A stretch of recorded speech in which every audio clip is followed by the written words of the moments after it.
Hey guys, and welcome to another Diets and Doodles video. With the recent events brought about by COVID-19, today's video is going to discuss how to meal prep for self-isolation or if you're under quarantine. With just a simple trip to the supermarket, we've all seen that most non-perishable food supplies have been sold out due to the panic surrounding the virus and the chance of a lockdown. Today we will look at how we don't need to rely on only these foods and how to store and meal prep food for longer. So let's look at some foods we can include during self-isolation and quarantine. We start off with the food group that is the first to fly off the shelves, and those were our grains and cereals.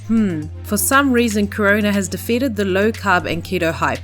Here I have bread, rice, couscous, and cereals such as oats. These foods, specifically the dried grains and cereals, last very long times in the pantry, so they are good to keep for some time. You can freeze things like bread in their packets and just put them in the toaster when you're ready to use them. However, make sure you plan your shopping trip and only buy what you need for the 2 weeks to a month that you're self-isolating max, so you take others into consideration and you don't empty the shelves. This one bag of rice can probably last a large family for a few months when you aren't solely relying on carbohydrates for your nutrients, which you shouldn't really be doing anyway. Also, let's not forget about our other food groups such as meat and alternatives, which includes things like canned proteins, dried beans and lentils, and canned legumes. You can also freeze meat for 3 to 6 months by separating it into freezer bags and flattening it out to make it easier to thaw. This doesn't mean that we should all rush to the butcher and buy all the meat available. Plan for that month that you are at home, and remember there are other healthy plant-based protein options available too. Next, we have our vegetables. Why have we all forgotten one of the most essential part of our diet? There is still plenty of vegetables available, so stock up on whatever types you like within reason. I have broccoli, cauliflower, zucchini, pumpkin, and snow peas. You can even buy readily frozen vegetables. Next, we have our fruit such as strawberries and bananas, and our dairy products and alternatives such as yogurt and milk. But Diets and Doodles, how do we keep things like vegetables, fruit and dairy for long periods of time without them going off? Using long life milk and milk alternatives as well as milk powder for your tea and coffee can be a good choice for you, but buy only in reasonable amounts. The rest? Well, your best friend is the freezer. Let me show you. To make meal prepping easier, you will need 4 things: a chopping board, a knife, some reusable Ziploc bags, and a marker. Using these tools, you can make packages of vegetables and fruit that are freezer ready and quick to use when preparing food, not only during quarantine or self-isolation, but also during normal days. Here I'm chopping up half a pumpkin into large chunks and dividing that into 2 large Ziploc bags. I am also cutting 2 peeled carrots into discs and dividing it into the 2 bags.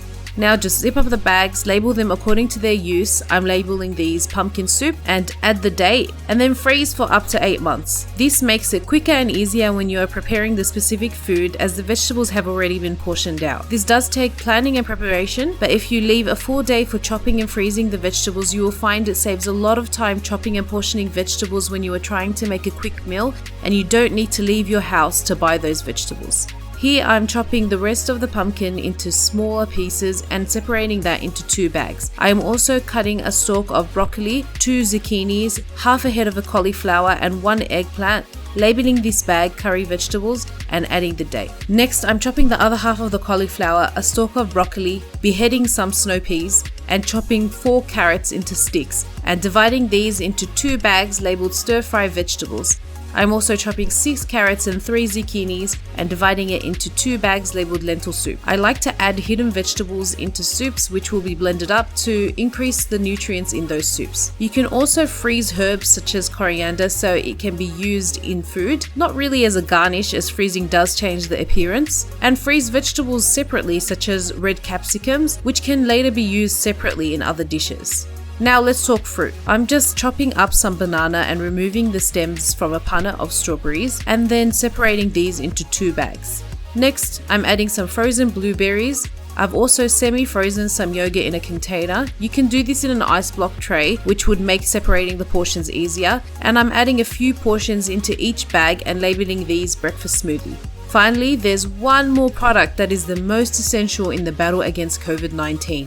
One hero that will save us all. How could we forget about the toilet paper? Want to protect the hordes of toilet paper you have from those pesky elderly or individuals that can't buy in bulk? Just place your rolls into a Ziploc bag, label the bag and store it in the freezer to hide it from those people who really need it. So these are some ways to prepare some food products for self-isolation or quarantine. Let's see how we can actually use these in recipes. Firstly, let's make a breakfast smoothie. All you need to do is add the frozen fruit and yogurt bag. You can also add oats to make a more filling high fiber smoothie, or add chia seeds to increase the omega-3 too. Next, add 2 cups of water or milk. I'm adding water, and blend. This made slightly more than 3 glasses of the smoothie. Because the fruit was frozen, it made the smoothie thick but refreshing, and the higher protein yogurt made it very filling.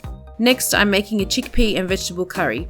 Heat up 2 tablespoons of olive oil on medium to low heat and add 2 teaspoons of mustard seeds. When these have started to pop, add 2 small onions and 2 green chilies. If you would like a medium to mild heat, add 1 chili or the chilies without the seeds and stir. Add 1 teaspoon of asafoetida or hing powder, this is optional, and cook these on medium-low until the onion is soft and translucent. Add 1 can of tinned tomatoes. I am adding 3 to 4 chopped fresh tomatoes with 1 tablespoon of tomato paste, as I had these available and prefer to use them. And add 2 cloves. Cook this on medium heat for 3 to 5 minutes until the tomatoes are soft. Next, add 2 teaspoons of ginger, 2 cloves of crushed garlic, 2 teaspoons of turmeric, 2 teaspoons of cumin, 1 teaspoon of ground coriander seed, 1 teaspoon of cinnamon, 1 teaspoon of red chili powder, 1 teaspoon of garam masala, a pinch of salt and a teaspoon of pepper into the pan and stir. Many herbs and spices such as turmeric and black pepper provide great antioxidants and can be anti-inflammatory, so it is good to include these while cooking. I am also adding 2 teaspoons of honey to add a bit of sweetness, but you can skip this step if you like. Cook these for 2 minutes, and then it's just a matter of grabbing one of those bags of your ready and chopped vegetables and chucking them into the pan. Quick and simple. This one bag was used to make 8 servings of curry, so you can separate your vegetables into smaller portions depending on how many serves you would like to make. Next, add 2 cups of hot water and bring to a boil over medium to high heat. Cook covered for 5 minutes or until the vegetables are semi-soft, and next add your chickpeas. I added 5 cups of cooked chickpeas for the 8 servings. I used dry chickpeas which I soaked overnight in some baking soda and water and then boiled using the baking soda water until they were soft but still had a bite, as they were going to be cooking in the curry too. Stir and cover for another 5 to 7 minutes.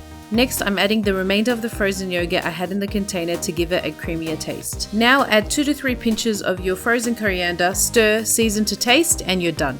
I am serving this with a 1/3 cup of basmati rice and some optional toppings of yogurt, coriander, and some lime. Last but definitely not least, our hero, the one thing that will provide you with everything necessary to live, the toilet paper. Just add to a pan, cook, and serve. No need for any other ingredients, as it alone can save you. Why else were they the first things to disappear off store shelves?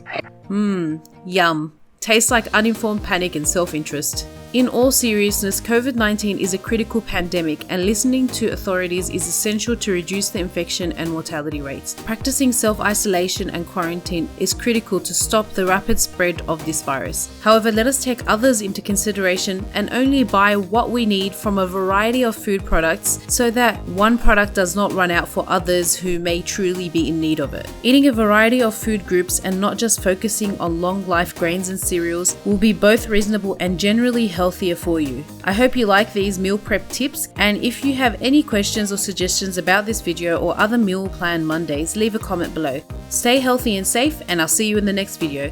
Bye!